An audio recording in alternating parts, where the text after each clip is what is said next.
উত্তর কোরিয়া নাম শুনলেই মনে হয় একটা বন্ধ দেশ যেখানে বাইরের লোক ঢুকতে পারে না, ভেতরে কি হচ্ছে কেউ জানে না। কিন্তু এই অন্ধকারের মধ্যেই চলছে গোপন গবেষণা। দেশটির নেতা কিম জং উন দীর্ঘদিন ধরে বলে আসছেন, আমরা এমন অস্ত্র বানাবো যেটা দেখলে শত্রুরা কেঁপে উঠবে। বছরের পর বছর ধরে তারা ক্ষেপণাস্ত্র পরীক্ষা চালিয়ে আসছে, কিন্তু 2025 সালের শুরুতে যা ঘটেছে তা পুরো বিশ্বকে নাড়া দিয়েছে। 2025 সালের জানুয়ারিতে উত্তর কোরিয়া ঘোষণা দেয় তারা সফলভাবে পরীক্ষা করেছে হাওসং এক্স নামের একটি হাইপারসনিক ব্যালিস্টিক মিসাইল। এই মিসাইলের বিশেষত্ব হলো এটা শব্দের গতির চেয়ে 10 গুণ বেশি দ্রুত উঠতে পারে। মানে আপনি যদি এখন ঢাকায় থেকেও টোকিওর দিকে তাকান, ততক্ষণে এই মিসাইল আপনার চোখের সামনে দিয়ে ছুটে যাবে, আপনি টেরই পাবেন না। বিশেষজ্ঞরা বলছেন এই মিসাইল 25 মিনিটের মধ্যে আমেরিকার মূল ভূখণ্ডে পৌঁছাতে সক্ষম, আর সেটাই ভয় পাচ্ছে ওয়াশিংটন। হাওসং এক্স মিসাইলটি কোনো সাধারণ ক্ষেপণাস্ত্র নয়। এটা প্রথমে একটি রকেট বুস্টারের সাহায্যে উপরে উঠে যায়, তারপর একটি বিশেষ ইঞ্জিন চালু হয় যেটা তাকে হাইপারসনিক গ্লাইড ভেহিকল হিসেবে কাজ করতে দেয়। এই গ্লাইড ভেহিকল বাতাসের ভেতর দিয়ে অত্যন্ত দ্রুতগতিতে চলতে থাকে এবং সবচেয়ে বড় কথা, এর পথ সহজে অনুমান করা যায় না।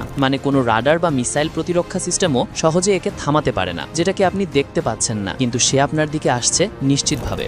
আমেরিকার সবচেয়ে উন্নত প্রতিরক্ষা ব্যবস্থা হলো থার্ড এবং প্যাট্রিয়ট সিস্টেম, কিন্তু হাওসং এক্স এত দ্রুত চলে যে এই সিস্টেমগুলো সেটাকে শনাক্ত করার আগেই টার্গেটকে ধ্বংস করতে পারে। অন্যদিকে এর বহন ক্ষমতা প্রায় 1 টন পর্যন্ত পারমাণবিক ওয়ারহেড, মানে একবার আঘাত করলে একটা বড় শহর ধ্বংস হয়ে যেতে পারে মুহূর্তের মধ্যে। এমনকি রাডারে ধরা না পড়লে সেটা কোথা থেকে আসছে তাও বোঝা কঠিন। এই খবর প্রকাশ হওয়ার পরই মার্কিন প্রতিরক্ষা মন্ত্রণালয় থেকে জরুরি বৈঠক ডাকা হয়। একজন শীর্ষ কর্মকর্তা তখন বলেছিলেন, আমরা জানতাম উত্তর কোরিয়া বিপজ্জনক, কিন্তু তারা এত দূর এগিয়ে গেছে এটা বিশ্বাস করা কঠিন। CNN রিপোর্ট করেছিল, মার্কিন স্যাটেলাইট থেকে ধরা পড়া ছবিতে দেখা যায় উত্তর কোরিয়ার উপকূলে বেশ কয়েকটি নতুন লঞ্চার বসানো হয়েছে। এই খবর ছড়িয়ে পড়তেই দক্ষিণ কোরিয়া ও জাপানে আতঙ্ক শুরু হয়। সাধারণ লোকদের সরিয়ে নেওয়ার পরিকল্পনাও শুরু করে ফেলে। কিম জং উন এক অনুষ্ঠানে বলেছেন, আমরা যুদ্ধ চাই না, কিন্তু কেউ যদি আমাদের দিকে তাকায় আমরা যেন এক মুহূর্তেই তাদের চোখ নামিয়ে দিতে পারি। এই বক্তব্যের পর পশ্চিমা দেশগুলো ভাবতে শুরু করে এটা কি শুধুই ভয় দেখানো নাকি সত্যি উত্তর কোরিয়া প্রস্তুত। বিশ্লেষকরা বলছেন কিম জং উনের আসল লক্ষ্য হলো বিশ্ব রাজনীতির টেবিলে নিজের চেয়ার পাকা করা, যাতে কেউ তাদের ছোট দেশ ভেবে অবহেলা করতে না পারে।